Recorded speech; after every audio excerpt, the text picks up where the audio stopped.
There will be a moment, and it usually surprises everyone who witnesses it, including the narcissists themselves, when the topic of a specific person comes up, and something shifts in their face that doesn't match anything else you've ever seen from them.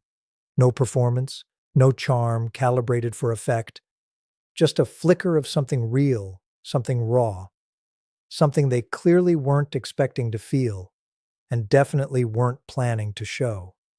If you've ever watched a narcissist speak about one particular person differently than they speak about anyone else, with a softness that seems to genuinely surprise them mid-sentence, you've witnessed something rare enough that it deserves real examination. Today we're talking about the one person a narcissist can actually love, or at least come as close to loving as their structure allows, and why that specific exception exists at all. Here's what needs to be said clearly before we go any further, because it matters enormously for how you hold what we're about to discuss. Naming that a narcissist might genuinely love one specific person doesn't contradict anything we've covered in other conversations about their general incapacity for real, reciprocal love. It actually confirms it in a strange, important way, because understanding the exception clarifies the rule far better than simply insisting the rule has no exceptions ever could.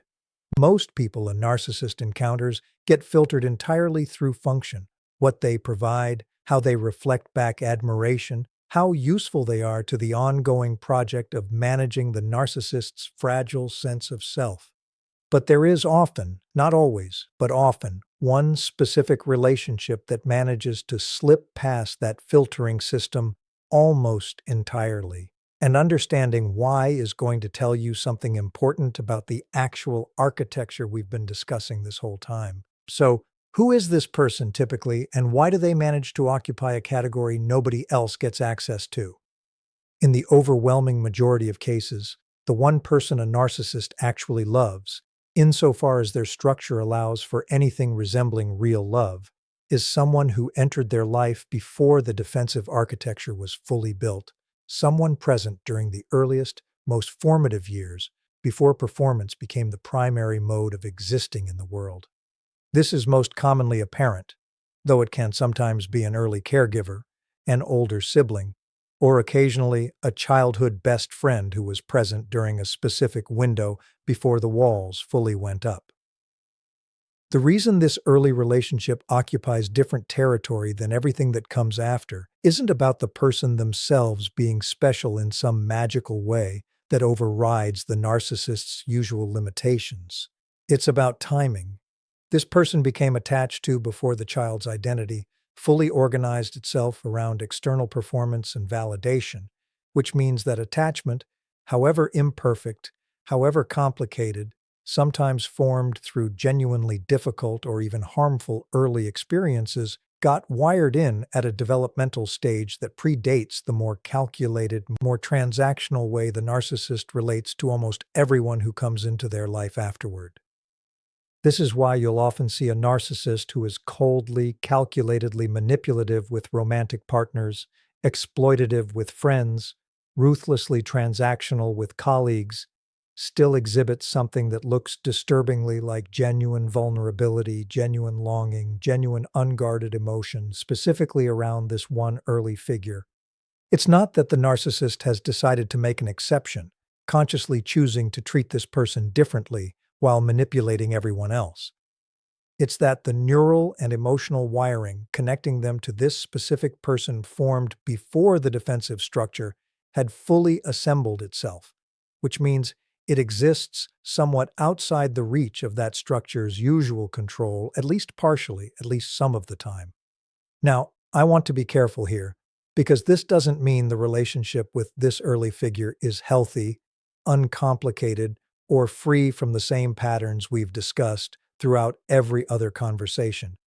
In fact, this relationship is very often the most complicated, most painful, most tangled relationship in the narcissist's entire life, precisely because it contains something the others don't: genuine attachment mixed inseparably with genuine dysfunction, real love tangled up with real harm, sometimes flowing in both directions across years of complicated history. This is often the relationship where you'll see a narcissist behave in ways that seem genuinely contradictory to everything else about how they operate.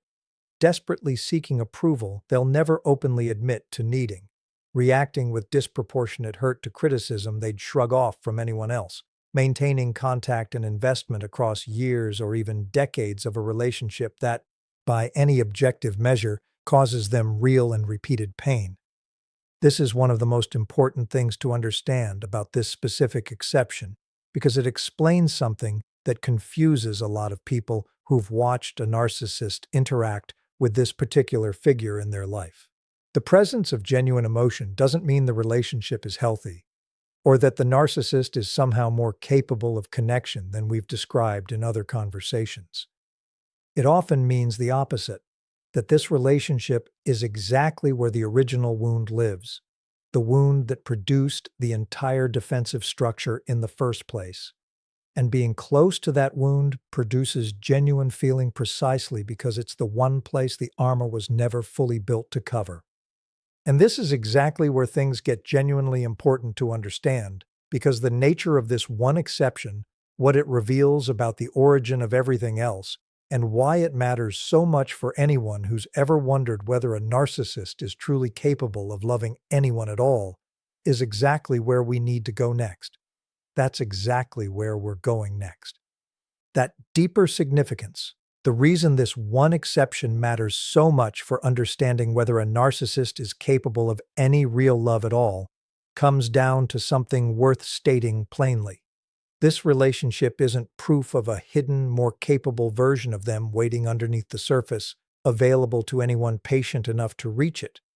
It's proof of exactly the opposite, that this capacity, whatever exists of it, formed once, early, under a specific set of developmental conditions that no one else will ever be able to replicate, because those conditions belong to a window of time that closes permanently once the defensive architecture finishes assembling itself.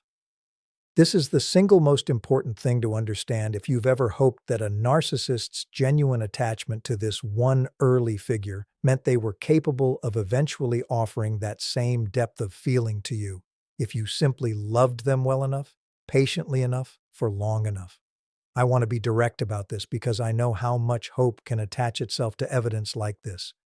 Watching a narcissist show real vulnerability with their mother, their father, an early sibling, doesn't mean that same vulnerability is available to you, waiting to be unlocked through enough devotion on your part. It means something almost the opposite.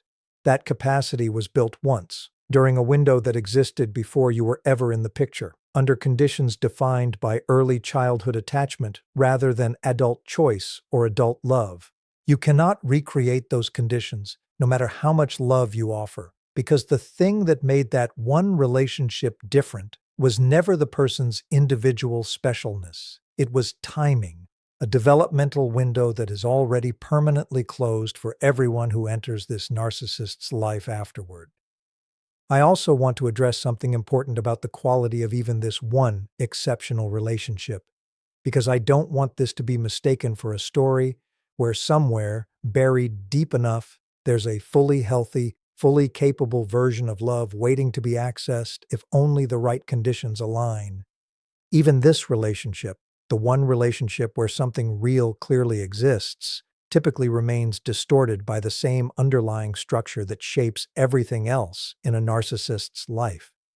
You'll often see this play out as a relationship defined by cycles of desperate seeking and cold withdrawal, genuine longing mixed with genuine cruelty, moments of real tenderness followed by disproportionate rage, when this one figure, of all people, fails to provide the specific validation the narcissist still, on some deep unconscious level, associates with their earliest sense of safety or worth.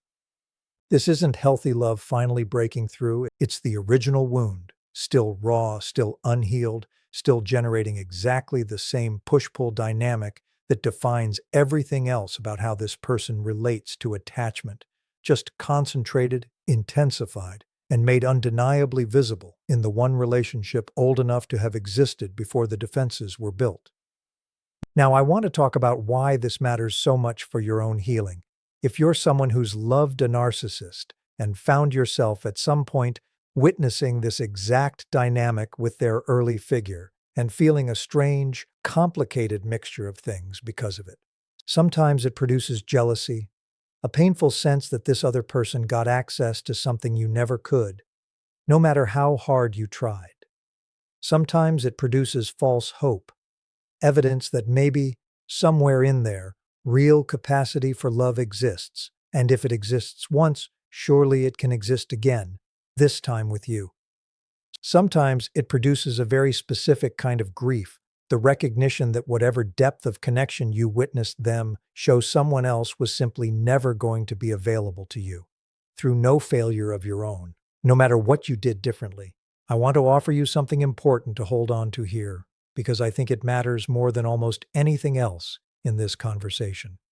If you've witnessed this exception and felt some version of that painful comparison, I need you to understand something clearly. What that early figure received, complicated and distorted as it likely was never actually superior access to your version of love. It was access to a different, earlier, developmentally locked capacity that predates adult relationships entirely, one that comes with its own profound dysfunction baked directly into it, its own cycles of pain, its own unresolved wounds that the narcissist has likely never fully processed or healed from either. You didn't lose out on something better. You simply weren't present during the one window where that particular kind of attachment could form. And being absent from a closed window was never a reflection of your own worth, your own effort, or your own capacity to be loved well by someone capable of offering it. I want to leave you with something today that I think reframes this entire conversation in a way that finally makes sense of it. The existence of this one relationship isn't evidence that a narcissist could have loved you too, if only you'd found the right key. It's evidence that real, lasting attachment requires a foundation built early, consistently and safely, exactly the foundation most narcissists never fully received themselves, which is precisely why what they're able to offer as adults, to everyone except this one early figure, remains so structurally limited. Understanding this doesn't diminish the reality of what you felt for them. It simply, finally, removes the false hope that patience alone was ever going to be enough to earn access to something that was never actually available to be earned in the first place by anyone at any point, except during a window that closed long before you ever arrived.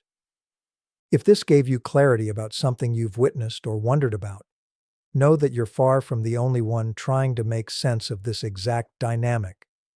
And there's a lot more we can work through together as we go. Make sure you're subscribed because we go deeper into this every single week.